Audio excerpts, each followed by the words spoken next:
Avant de débuter le transfert des documents, des dossiers, on va s'assurer que le client OneDrive ou Google Drive est bien installé et fonctionnel sur votre poste.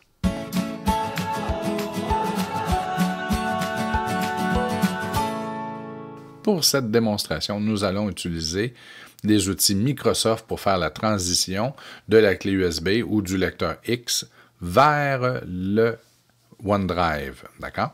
Donc, allons-y. Premièrement, on va s'assurer que nous avons tous les outils, les bonnes conditions pour réussir cette fameuse migration-là. Et ça ne fait même pas mal. Donc, première chose, sur votre poste, vous allez regarder ici au bas de l'écran si vous voyez le fameux nuage bleu. S'il est gris ou qu'il a une barre horizontale, alors vous devrez réactiver le fameux OneDrive en question. Donc, on peut double-cliquer, ça l'ouvre. Dans ce cas-ci, s'il n'est pas activé ou qu'il est gris, lorsque vous allez double-cliquer ou cliquer une seule fois, on va vous ouvrir avec une boîte pour vous brancher. C'est là que vous entrez votre adresse courriel et votre mot de passe. Vous lui donnez du temps, vous allez pouvoir faire suivant, suivant, suivant, et ainsi de suite. Et une fois complété, le nuage va changer de couleur. Et lorsque vous allez ouvrir l'explorateur de fichiers, mais vous allez voir apparaître ici dans les favoris un Michel, dans ce cas-ci, Michel, Centre de services scolaires des Samars. Donc, vous allez voir le fameux nuage en question apparaître. Vous allez le revoir aussi par en bas là, si on cherche. Okay? Mais il est ici en haut. Et vous allez voir vos dossiers, s'il y a de quoi à l'intérieur. Vous allez avoir accès à tous vos fichiers.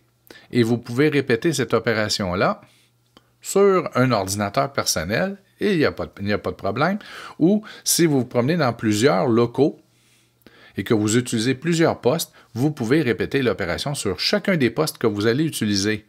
Donc, vous vous assurez que le nuage est bleu, et s'il ne l'est pas, vous cliquez sur celui-ci, vous entrez votre adresse courriel, ça va prendre environ 30 secondes, et vous allez synchroniser votre nuage, votre espace de stockage infonuagique sur l'appareil, donc en avoir accès à une version en ligne, là, mais à partir de l'appareil.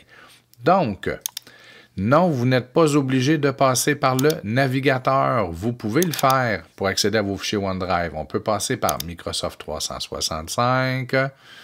On va demander de s'identifier, évidemment. Allons-y, ça l'arrive.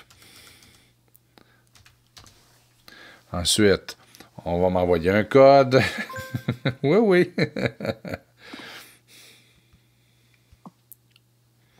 Mais ça ne fera pas ça quand vous utilisez le poste puis que vous êtes à l'école. D'accord? Si vous utilisez votre ordinateur fourni par le centre de service, alors c'est très rare. D'accord? C'est très rare. Peut-être la première fois, puis ensuite, on ne le demandera plus. Donc, si vous désirez accéder à vos fichiers OneDrive, il y a plusieurs façons. Hein. Si je reprends, on part de la page du centre de service Microsoft 365, on choisit OneDrive, et voilà. J'ai accès, hein, si je clique sur mes fichiers, j'ai accès à mes fichiers ici en ligne. Mais si on trouve ça trop long, trop de clics, bien, vous pouvez simplement ouvrir l'explorateur de fichiers, cliquez ici et vous avez accès à vos fichiers comme vous l'avez peut-être toujours fait.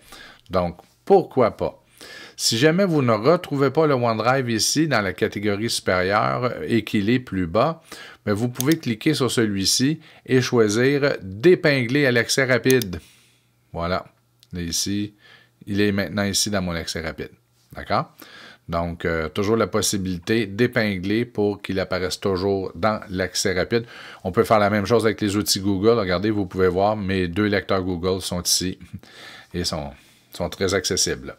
Donc, c'était la première chose. Assurez-vous que votre nuage est bien en place et qu'il est synchronisé et que tout fonctionne. Vous allez voir, ça va être vraiment aidant. Vous ne serez pas obligé de toujours passer par le navigateur et faire plusieurs clics pour vous rendre à vos fichiers. Donc, on vérifie si le nuage fonctionne, puis ensuite, on va aller voir du côté du lecteur X.